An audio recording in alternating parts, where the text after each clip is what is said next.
9 تا گل تو یک بازی توسط یک بازیکن مگه میشه؟ چرا نمیشه؟ برابری. امروز اومدیم با پارت سوم خفن ترین رکوردهای تاریخ فوتبال. تا آخر این ویدیو با من همراه باشید تا 5 تا از رکوردهای غیر قابل شکستن فوتبال رو به شما معرفی کنم.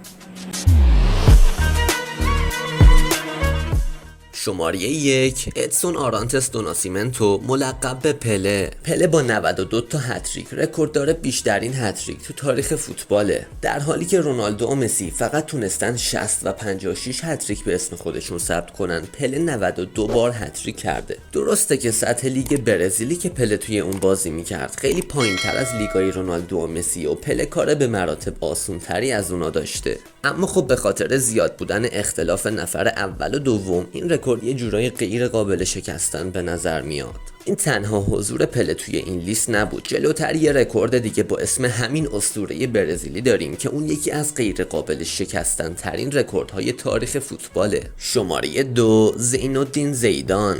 تو تاریخ فوتبال دفاعها و دروازه‌بان‌های زیادی بودن که تو عمر فوتبالیشون توی آفساید گیر نکردن، اما وقتی که صحبت از هافبک ها و مهاجم ها میشه فقط یک بازیکن بوده که توی آفساید گیر نکرده، اونم زینالدین زیدانه. نکته جالب قضیه اینه که زیدان هافبک تهاجمی بوده و تو اکثر حملات تیمش به اونها میپیوسته. شماره 3 پپ گواردیولا. بین تمام فوتبالیست ها، مربی ها و یا حتی مدیر عامل باشگاه ها فقط یک اسم وجود داره که میتونیم توی لیست افتخاراتش 2 تا سگانه ببینیم. اون کسی نیست به جز پپ گواردیولا، کسی که تو سال 2009 با یکی از بهترین ورژن های تاریخ بارسلونا موفق به گرفتن 6 گانه و تو سال 2022 با تیم منچستر سیتی موفق به گرفتن 3 گانه شد.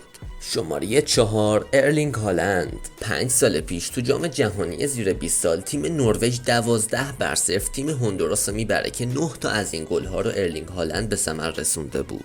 البته بازیکنای دیگه‌ای بودن که بیشتر از این تو یک بازی گل به ثمر رسوندن، اما خب تمام رکوردها و اعداد و ارقامی که ما توی این ویدیو میگیم متعلق به بازی‌های رسمیه و خب اونا توی بازی‌های رسمی نبوده. شماره 5 پله. درسته باز هم این اعجوبه برزیلی، خیلی ها این رکوردش رو غیر قابل شکستن ترین رکورد تاریخ میدونن که خب البته حق هم دارن، چون که شکستنش یه جورایی غیر ممکن به نظر میاد. از بین 471 نفری که جام جهانی بردن 21 نفرشون موفق شدن 2 تا جام جهانی برنده بشن، اما فقط یک بازیکن تو کل تاریخ فوتبال تونسته 3 بار قهرمان جام جهانی بشه. پله کلا تو 4 تا جام جهانی حضور داشته که تونسته توی 3 تای از اونها تو سالهای 1958، 1962 و 1970 قهرمان بشه.